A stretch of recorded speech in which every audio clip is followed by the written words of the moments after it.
Brother Don, okay na, pwede nang ipako. Okay, dito po tayo sa Daniel chapter 3.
Alright, so simulan po natin sa verse 13.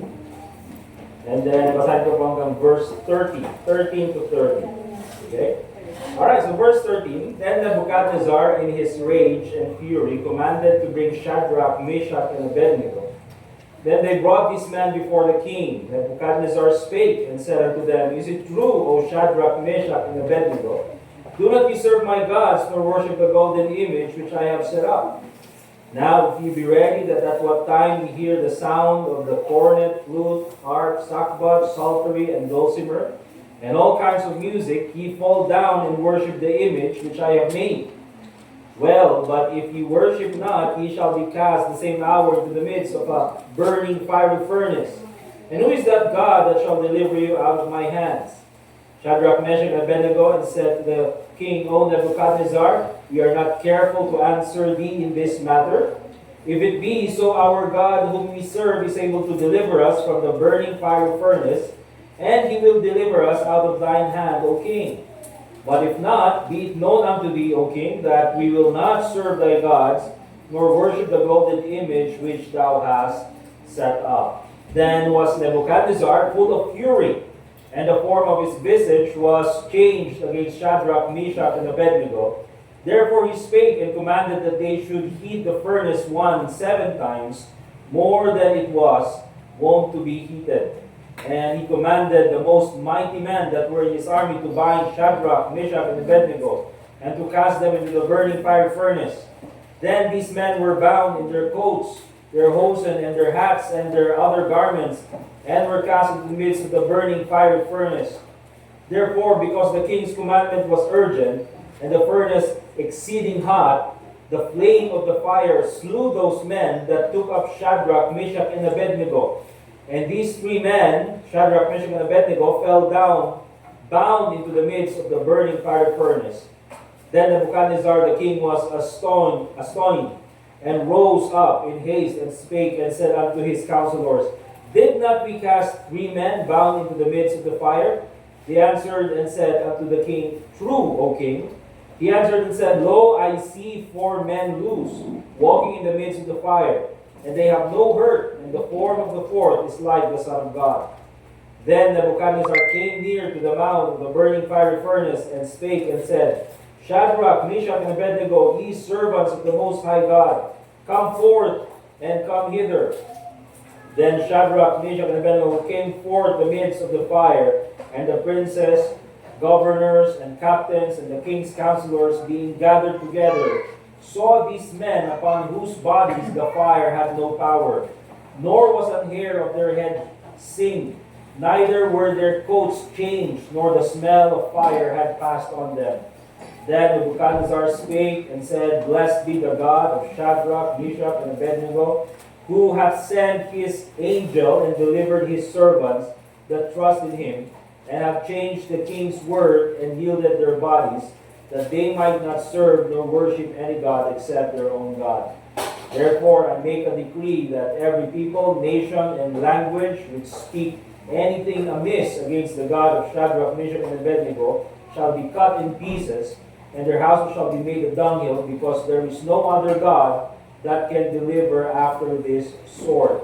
Then the king promoted Shadrach, Meshach, and Abednego in the province of Babylon. So itong lesson natin mga kapatid, may kita po natin in Daniel chapter 3, verse 18, yung sinabi ni Shadrach, Meshach, and then ni Abednego, but if not. And yun po yung gusto kong maging title ng mensahe natin ngayong hapon na ito, but if not. So again, yung setting po ng lesson natin is that itong si King Nebuchadnezzar, being the king ng Babylon, yung pinakamalakas na empire sa kanilang panahon, is of course, sabi niya ganyan, nagpatayo siya ng kanyang sariling image, okay, or image ng kanyang false god.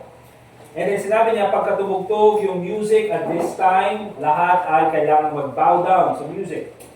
And of course, kung hindi sila mag-bow down, sila ay paparusahan. But itong si Shadrach, Meshach, and Abednego, report sila sa hari na hindi sila nag-bow down doon sa image ng king. And so dahil sa galit ni Shadrach ni Nebuchadnezzar, ay sila ay pinatapon doon sa fiery furnace. But before po, yung nangyari niyan, nagkaroon muna ng conversation. Itong si Nebuchadnezzar and then itong tatlong Hebrew children na ito. And ang gusto kong makita natin mga kapatid is yung commitment ng tatlong Hebrew children na ito or itong mga Hebrew officials dito sa province ng Babylon. So, there's just 4 things na gusto kong matutunan natin from this Daniel chapter 3 na text natin. Unang-una, we have to trust God's ability without demanding a guarantee. Okay? Tayo kasi minsan mga kapatid, parang bago tayo magtiwala sa Panginoon, kailangan may guarantee muna.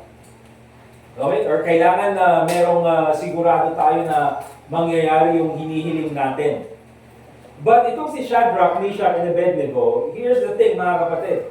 They know that God will save them. They know that God is faithful. Pero sabi nila, but if not, we will still not bow down to your image. Okay? So, they trusted God, pero hindi sila nagde-demand ng guarantee. Because their trust upon God or their obedience upon God is not based on their results. Okay? Their trust upon God, their faithfulness to God is, makikita natin mga kapatid, it is based on God alone. Okay? So yun po yung makikita natin. Before we continue, let's go to Job chapter 13, verse 15. Job chapter 13, and it's a verse 15.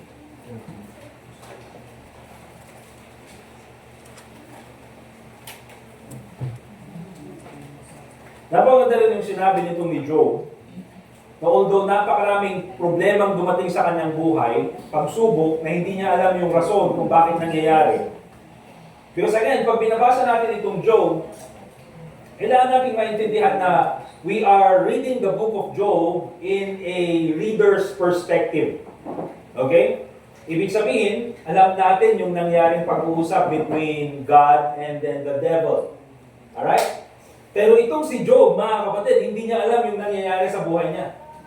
He knows that God is in control, pero hindi niya alam, mga kapatid, na may pinag-usapan itong si God and then si devil. So, we are reading this in a reader's perspective. Pero nung sabi ni Job, mga kapatid, even though hindi siya aware sa mga nangyayari, though he slay me, yet will I trust in him, but I will maintain mine own ways before him. See, yung sabi ni Job, mga kapatid, kahit na patayin ako, paslangin ako ng Panginoon, I will still depend on God. I will still trust God. Hindi magbabago yung paningin ko sa Diyos. Okay? I am still going to continue to trust Him. And sabi niya, I will maintain my own ways before Him. Ngayon, ang dami kong pinagdaraanan na pagsubok. Dati ako nag-worship, dati ako faithful sa Panginoon. Now, I will still remain faithful. Now, I will still worship God. Okay? So, yun po yung gusto kong makita ng bawat isa sa atin. That in this lesson sa Daniel chapter 3, we have to trust God's ability without demanding a guarantee. Because unang-una mga kapatid, probably, ito yung nasa isip ni Job at ito yung nasa isip ng Shadrach, Meshach, and Abednego. Here's the thing, mga kapatid. Sino tayo para mag-demand sa Panginoon? Okay? Sino tayo, mga kapatid, para humingi sa Diyos? Sino tayo para i-demand natin sa Panginoon na, Panginoon, ganitong gagawin mo para sa akin, ha? Mag-faithful ako sa iyo, pero dapat ganito yung gawin mo sa akin. Mga kapatid, wala tayong, we don't have the rights to demand upon God. Okay, tayo ay makasalanan, nililigtas ng Diyos. Kasi wala po tayong, sabihin na natin, leverage na pwede tayong mag-demand sa Panginoon. Remember this, mga kapatid. Itong si Shadrach, Meshach, and Abednego. Sila ay nanampalataya sa Diyos. Sila ay nagtiwala sa Diyos that God will save them. Balik tayo sa verse 16. Okay? Sabi niya ganyan, Shadrach, Meshach, and Abednego answered and said to the king, O Nebuchadnezzar, we are not careful to answer thee in this matter. If it be so, our God whom we serve is able to deliver us. So, remember, kilala nila ang Diyos. Kung gugustuhin ng Diyos na iligtas kami from the fire furnace, kaya niya. He is able. Nakita niyo doon? Kaya niyang gawin yan. And then, hindi lang yan. If we continue, from the burning fire furnace, and He will deliver us out of thine hand, O King. Hindi lang sa fire furnace, pero kaya niya rin kaming iligtas sa iyo. Alright? Pero notice verse 18, but if not, pero kung hindi, be it known unto thee, O King, that we will not serve thy gods, nor worship the golden image which thou hast set up. So kung titignan natin yung commitment nitong tatlong Hebrew characters na makita natin in Daniel chapter 3. They're not demanding anything from God. They know God. They know God is faithful. Alam nila yung ginawa ng Panginoon sa Egypt. Alam nila kung paano naging faithful ang Panginoon kay Abraham, doon sa kanilang mga patriarchs, kung paano naging faithful ang Panginoon kay Moses, and kung paano nag-provide ang Panginoon. Here's the thing, mga kapatid, alam din nila ang judgment ng Panginoon. Remember, itong mga Hebrew children nito, they're the ones who experience the judgment of God. Okay? Sa buong Jerusalem, sinira ng Diyos. He allowed it to be destroyed by King Nebuchadnezzar. So alam nila na pag may sinabi ang Panginoon, susundin niya. But here's the thing, they never demanded from God. Because, if we look at it, tulad ng sabi ko kanina, mga kapatid, we don't have any rights to demand anything from God. Alright? Secondly, makikita po natin, let's go back to Daniel chapter 3 verse 18. Not only trust God without demanding a guarantee, but also this, obey God regardless of the outcome. Okay? Obey God regardless of the outcome. Sumunod sa Diyos kahit na ano man yung maging outcome, kahit ano man yung maging result. Again, sabi nila dyan but if not, be it known unto thee, O King, we will not serve thy gods, nor worship the golden image which thou hast set up. Right? Now let's go to Hebrews chapter 11. Hebrews chapter 11, verse 35.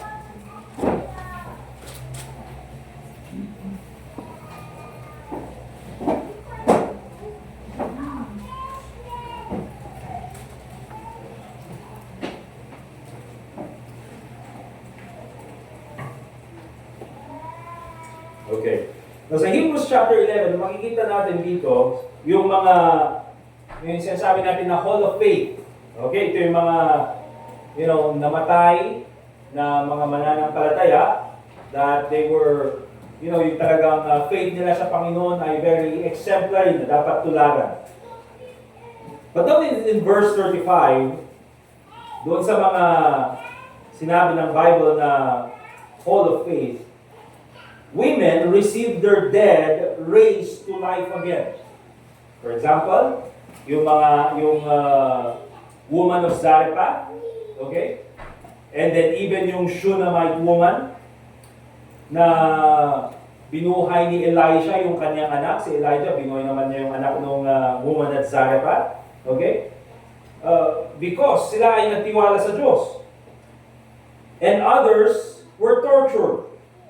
And notice this, not accepting deliverance, that they might obtain a better resurrection. Now, here's the thing mga kapatid, dito po sa Hebrews chapter 11, makikita po natin yung result sa mga tao na nagtiwala sa Diyos.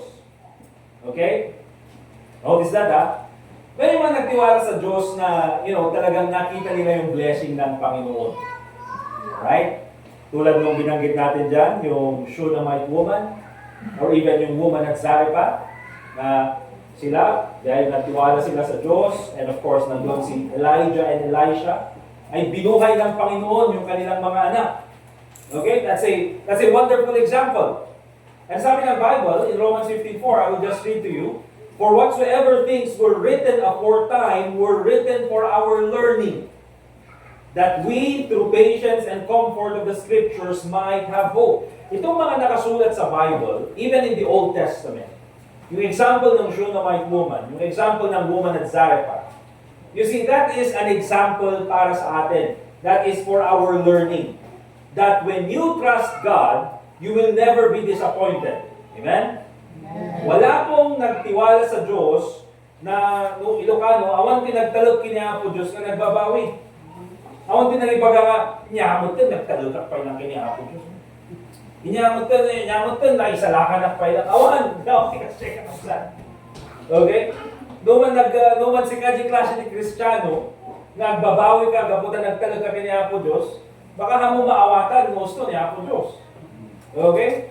So, awan problema kanya po Diyos. Yung problema, daki niya. Alright? Pero sabi din dito, dun sa Hebrews chapter 11, verse 35 na yan, so kung meron yung mga nagtiwala sa Diyos, at sila ay reward ng Panginoon yung kanilang faith, okay? You also have to understand, kasi nga, all of these things were written for our learning, that meron din yung mga nagtiwala sa Diyos. The Bible says, others were tortured, and sabi no, not accepting deliverance. Okay? Now, yung not accepting deliverance na yan is, tinotorture sila, pinapahirapan sila, at sinasabi nila na, itigil mo na yung pananampalataya mo sa Panginoon.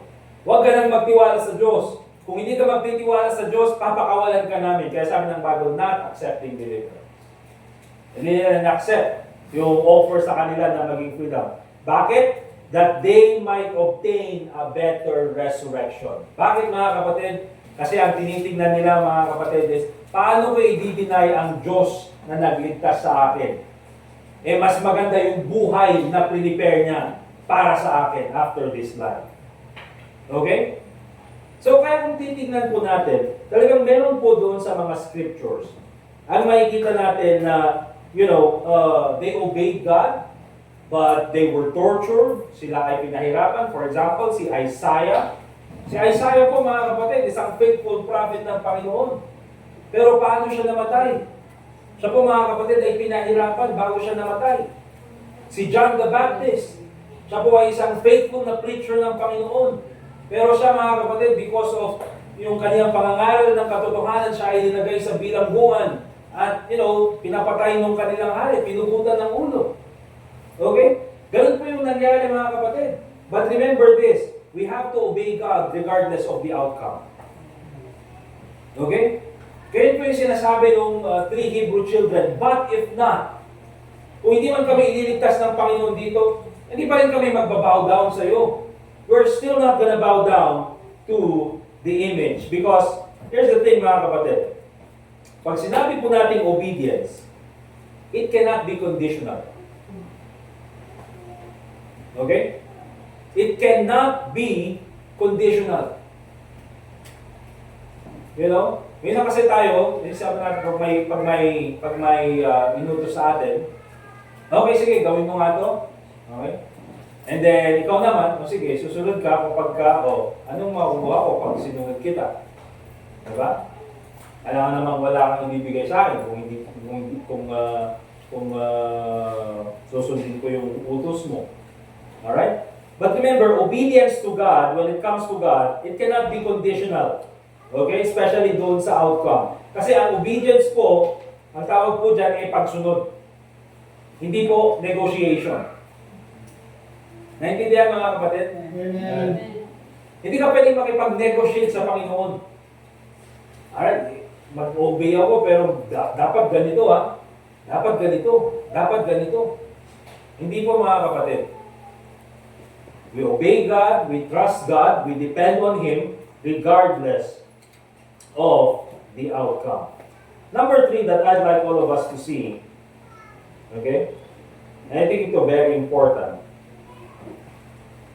We'll go to Matthew chapter 10, verse 28.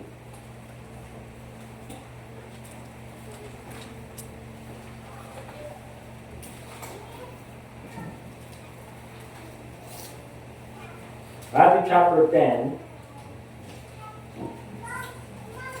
and let's take a look at verse 28. Right?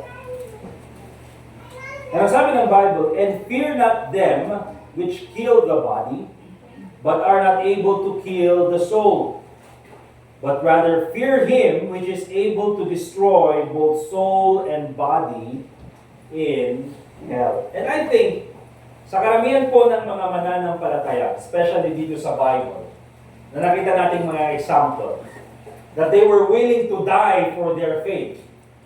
I think mga kapatid, alam nila yung prinsipyong ito. Okay? Because kung titingnan po natin, itong si Shadrach, Meshach, and Abednego, they were willing to die for their faith. Bakit? Because they value eternal loyalty than temporary safety. Okay? Ang tinitignan nila is yung kanilang eternal loyalty. Remember this mga kapatid ha? If they deny God, if they deny, at sila ay nanambahan doon sa image na linagay ni Nebuchadnezzar, mga kapatid, ang kaligtasan po hindi nawawala. They're still saved. Kaya pwede nilang sabihin na, sige, mag-bow down na nga lang tayo. At okay lang naman. Sa puso naman natin, alam natin na Diyos ang sinasamba natin. No, pwede nilang gawin yun, mga kapatid. At kahit po sa New Testament, pwede po nilang gawin yan. Mga Kristiyano po sa New Testament, sila po ay, we have to understand this sa history, sa church history. Especially sa Book of Acts. Remember this. Hindi po sila entirely pinagbabawalan na mag-gather at sambahin si Jesus Christ. Okay? Actually, sabi nila, okay lang na sambahin nyo si Jesus Christ. Yun yung sabi ng Roman government. Sambahin nyo siya, walang problema. Pero, kailangan sambahin nyo rin si Caesar. Okay? So, kailangan sambahin nyo rin si Caesar. Okay lang na sambahin nyo si Jesus Christ, pero dapat sambahin nyo rin si Caesar. Kaya hindi lang Jesus is Lord, dapat sabihin nyo rin Caesar is Lord. Iba yung Jesus is Lord na ngayon, mga kapatid. Iba na yun, Joel is Lord na yun. Pero yun yung sinasabi sa church history. And so, kung titignan natin, may mga Kristiyano doon na probably sinasabi nila, okay lang naman siguro. Hindi naman nawawala yung kaligtasan. Yun naman yung sabi ng mga sulat ni Paul. Yun naman yung revelation sa kanya ng Panginoon, ng kaligtasan. Is once na ikaw na nampalataya kay Jesus Christ, hindi yung mawala. So, probably pwede nating, habang nag-gather tayo, sabihin natin na Caesar is Lord para hindi tayo pagbawalan ng gobyerno. Pero hindi nila ginawa, mga kapatid. Okay? They denied yung offer na Caesar is Lord. Hindi, mga kapatid. They have to say Jesus is the only Lord. Amen. Okay? They have to say Jesus is the only Lord. And because of that, yung mga Kristiyano pinapatay. And because of that, yung mga Kristiyano ay tinutorture. Yung mga Kristiyano ay pinu-persecute. Bakit, mga kapatid? Because they wanted to obey the Lord Jesus Christ. Because ang nakikita nila, mga kapatid, is eternal loyalty. Hindi yung temporary safety. Okay? Kaya sabi dyan, fear not them which kill the body, but are not able to kill the soul. bakit ka matatakot doon sa gobyerno, for example, doon sa kanilang panahon, di ba? Na kayang patayin yung iyong katawan, pero wala namang kakayanan na patayin yung iyong soul, yung iyong kaluluwa. Ang dapat mong katakutan, which is ito yung tamang logic, di ba? Ang dapat mong katakutan is yung may kakayanan na sirain yung iyong kaluluwa sa impyerno. And that is none other than God. Okay, and by the way, that's God, hindi po si Satanas. Kahit si Satanas po, hindi po siya naghahari-harian doon sa impyerno.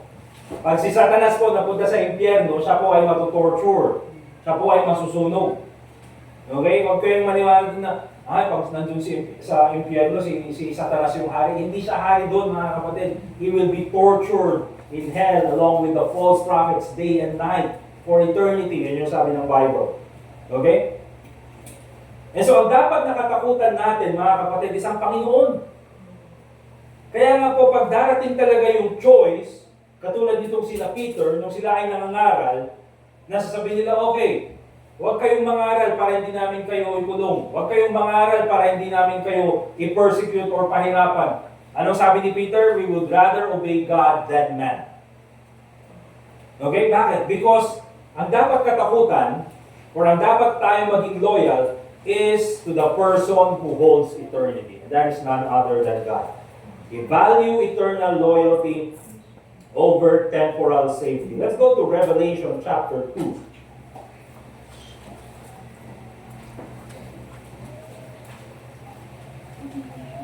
Revelation chapter 2.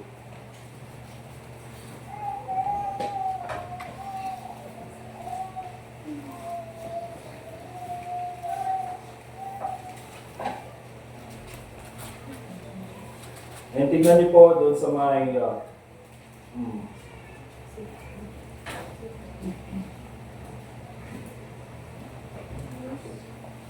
okay, verse 8. Tingnan po natin itong church na ito.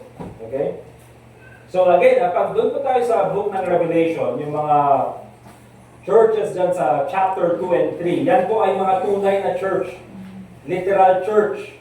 Okay? Na nag-exist in the time na sinulat ito ni John the Beloved.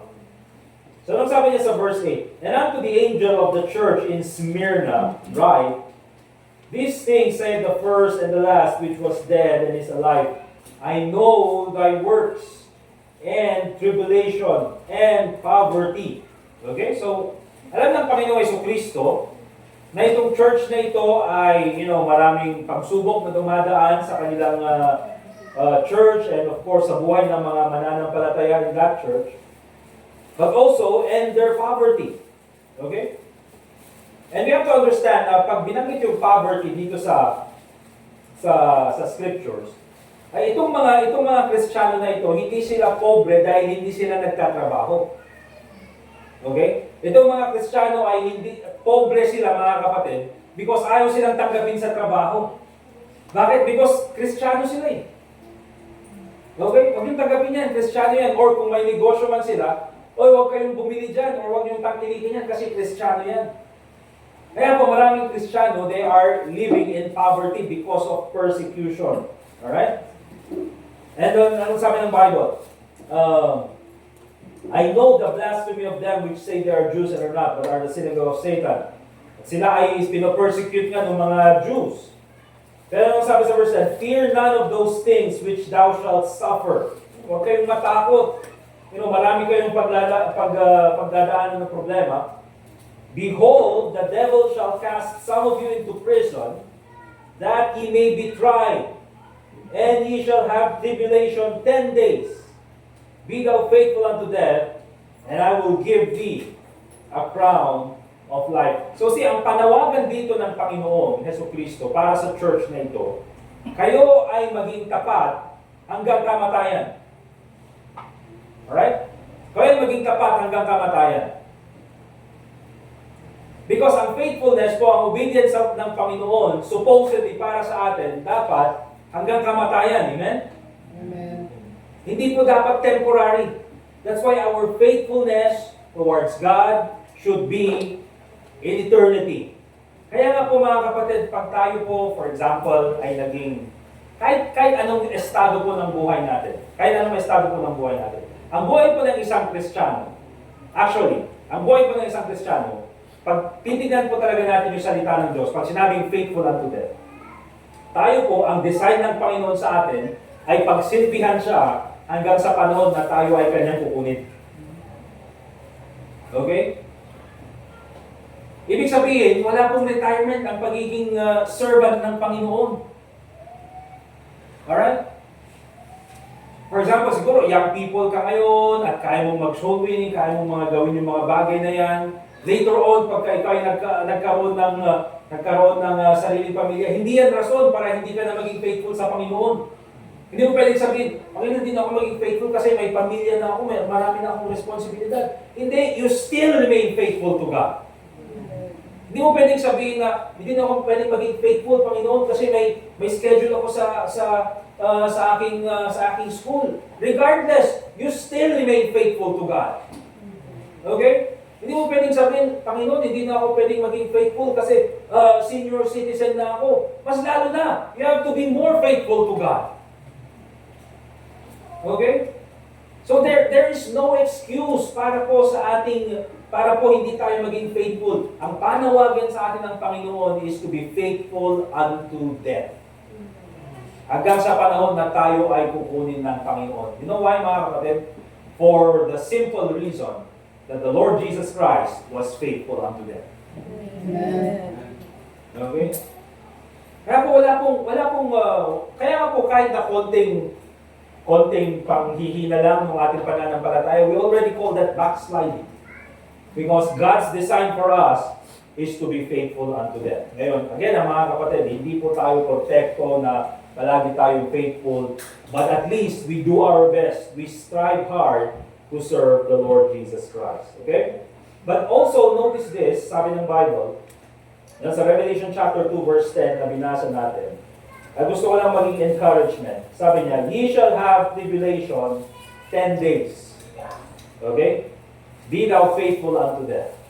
Now, yung 10 days na yan, I don't think it's literal 10 days na sila lang ay na-persecute. And actually, pag babasahin niyo yan, I think yung 10 days na yan is yung 10 Roman emperors na nag-persecute sa mga Kristiyano. So that's thousands of years. Alright? Or centuries na nag-persecute sa kanila. But regardless kung gaano kahaba, I believe, mga kapatid, persecution has its limits. Diba? Hindi naman palagi tayo na-persecute. Hindi naman palagi tayong may problema. Although mahirap ang buhay ng isang Kristiyano, but here's the thing, kung susumahin talaga natin o kung titimbangin natin, if you're a Christian at kung tama yung pananaw mo sa salita ng Diyos, mas maraming blessing kaysa problema. Amen.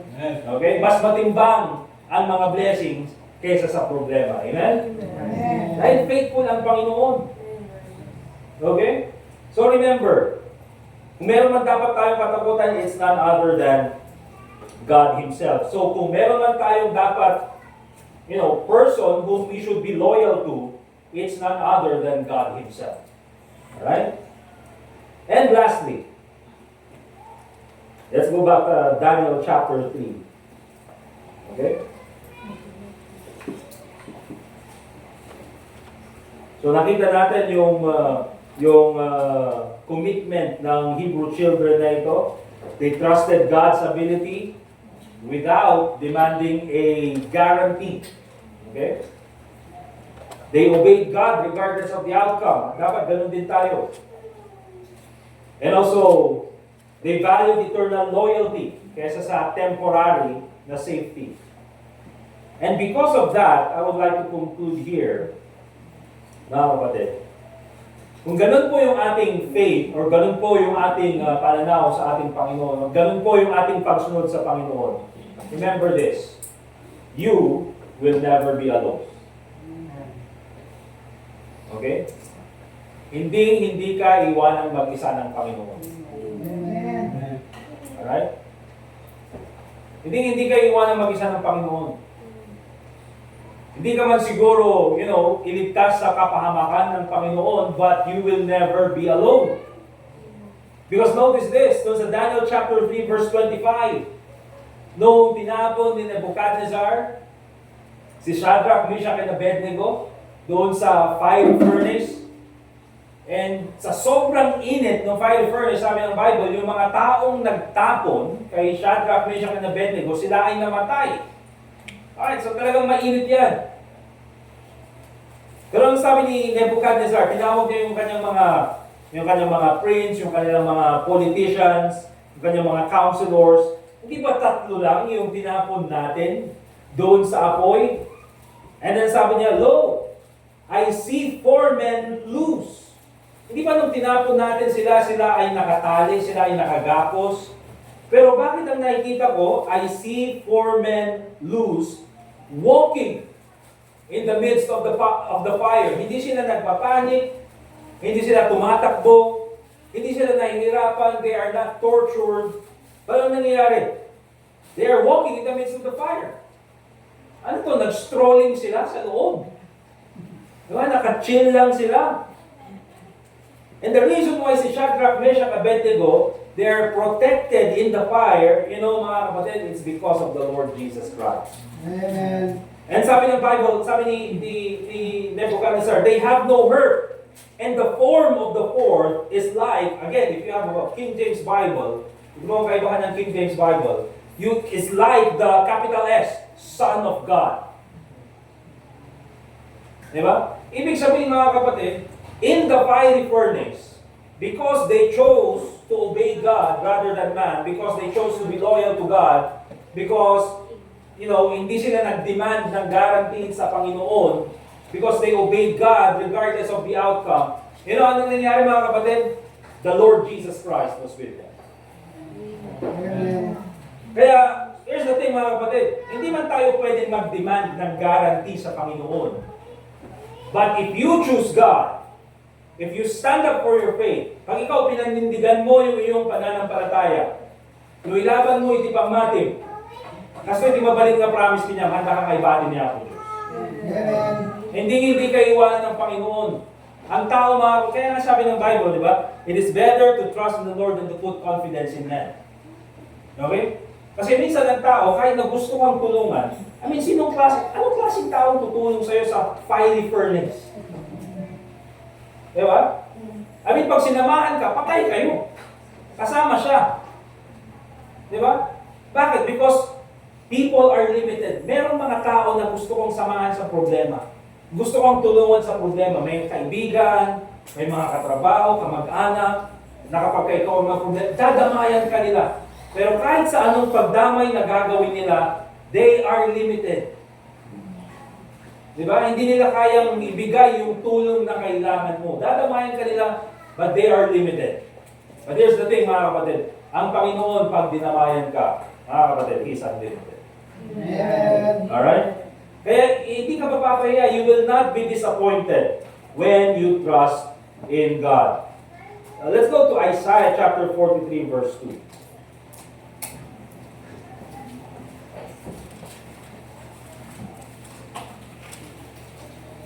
Kaya gusto kong makita natin dito is that, hindi ba mga kapatid, minsan sa mga panahon na talagang tayo ay sinusubok ng Panginoon or dun sa mga panahon ng pagsubok, dun po yung mga time na nakikita natin kung paano po gumalaw ang Panginoon sa buhay natin. Amen?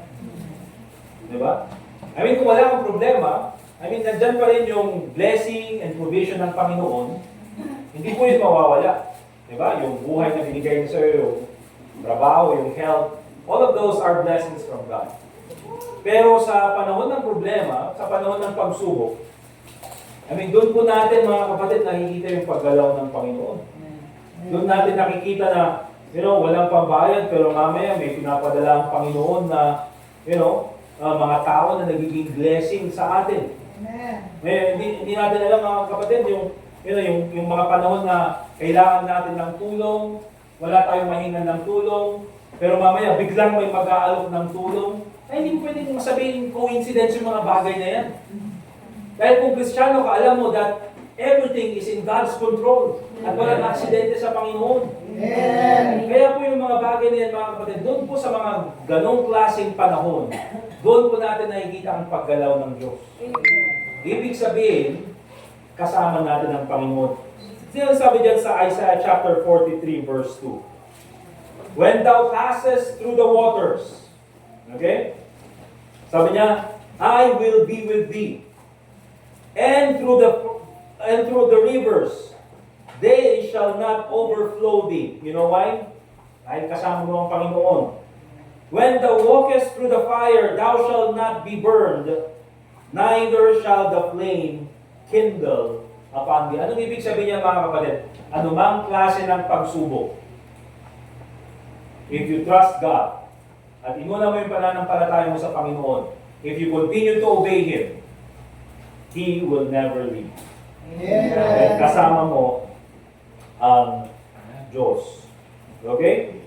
So, yan po mga kapatid, ang gusto kong makita natin dito sa Daniel chapter 3, na simpleng pag-aaral lang po, but I hope ito po ay naging lesson sa atin na kung ano man ang mangyari, let us continue to trust God. Okay? Amen. But if not, we will still serve God. Amen. Okay? Without guarantee, without demanding any guarantee, regardless of the outcome, we will remain loyal to God. Amen? Amen. Dear God, Heavenly Father, once again, we thank you sa pag-aaral po na binigay niyo sa amin. Salamat po muli sa iyong salita na nagbibigay sa amin ng encouragement sa mga panahon na kami po ay dumadaan sa problema.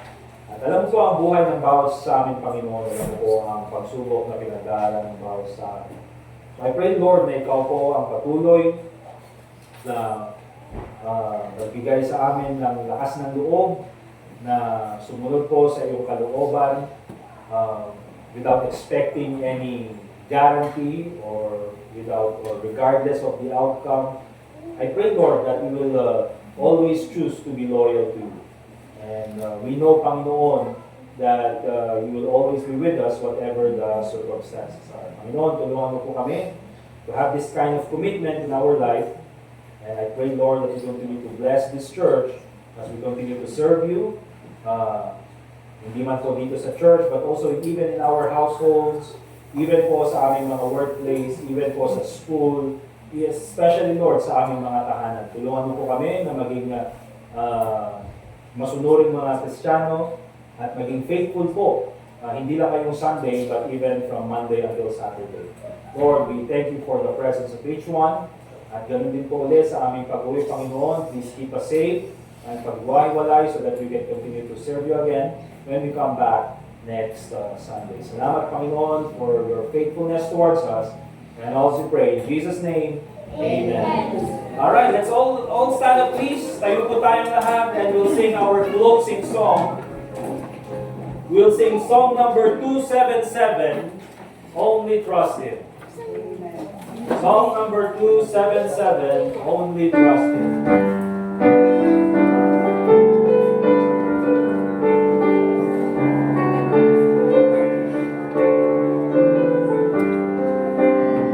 All together in the first stanza. Every soul by sin oppressed, there's mercy with the Lord, and He will surely give you rest by trusting in His word. Only trust Him, only trust Him, only trust Him now.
Amen. We are dismissed mga kapatid. Please shake hands with one another. Say hello.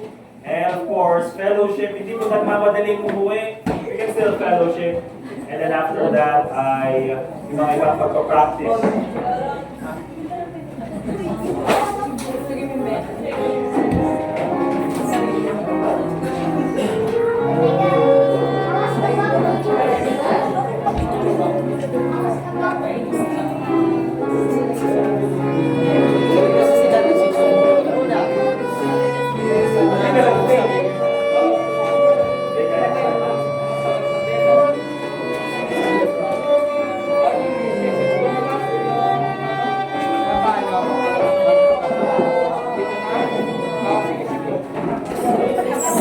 Yung teacher guys, hindi nyo na alam kung paano, guys.